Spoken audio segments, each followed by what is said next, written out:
Sunita Williams अंतरिक्ष में भारत की शान। एक लड़की जिसने अंतरिक्ष को अपना दूसरा घर बना लिया।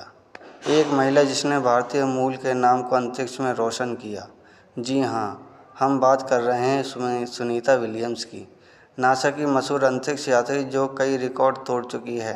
तो चलिए जानते हैं उनकी ज़िंदगी की प्रेरणादायक कहानी। सुनीता विलियम्स का प्रारंभिक जीवन के बचपन की तस्वीर। सुनीता पंड्या कृष्णा विलियम का जन्म 19 सितंबर 1965 को अमेरिका के ओहायो में हुआ था।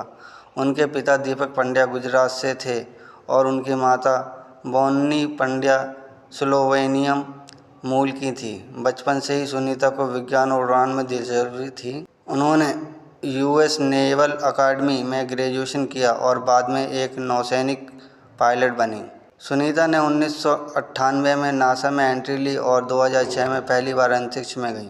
उनकी पहली अंतरिक्ष यात्रा एक्सपेडिशन 14-15 के दौरान हुई, जिसमें उन्होंने 195 दिन अंतरिक्ष में बिताए। इतना ही नहीं, उन्होंने महिलाओं में सबसे ज़्यादा स्पेसवॉक करने वाला रिकॉर्ड भी बनाया है। सुनीता विलियम्स ने कई रिकॉर्ड बनाए। अंतरिक्ष में सबसे ज़्यादा समय बिताने वाली महिला 195 दिन, महिलाओं में सबसे ज़्यादा स्पेसवॉक करने वाली अंतरिक्ष यात्री, स्पेस में पहली महिला मैराथन दौड़ वाली अंतरिक्ष यात्री वह एक प्रेरणा है, खासकर भारतीय लड़कियों के लिए जो अंतरिक्ष में करियर बनाना चाहती हैं।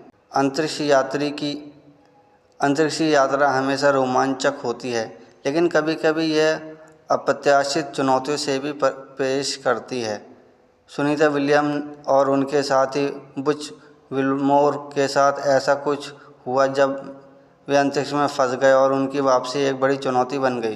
कैसे उन्होंने इस संकट का सामना किया और 2005 में सफलतापूर्वक पृथ्वी पर लौटे, आइए जानते हैं इस साहसिक कहानी को। 5 जून 2024 को सुनीता विलियम्स और बुच विल्मोर एक महत्वपूर्ण मिशन के लिए अंतरिक्ष स्टेशन ISS की ओर रवाना हुए। यह मिशन केवल कुछ महीनों का था, लेकिन अंतरिक्ष यान में तकनीकी समस्या के कारण उनकी वापसी में देरी होने लगी। स्टारलाइन अंतरिक्ष यान में आई खराबी ने उनकी वापसी को और चुनौतीपूर्ण बना दिया। तकनीकी समस्याओं के कारण सुनीता और विल्मोर को ISS पर अपनी योजना से अधिक समय बिताना पड़ा। यह अप्रत्याशित स्थिति थी, लेकिन उनकी प्रशिक्षण और धैर्य ने उन्हें यह चुनौती का सामना करने में मदद की। नासा और अन्य अंतरिक्ष यात्री एजेंसियों ने उनकी सुरक्षित वापसी के लिए योजनाएं बनानी शुरू की। नासा के वैज्ञानिक स्पेसएक्स ड्रैगन कैप्सूल की तैयारी मिशन कंट्रोल सेंटर को दी।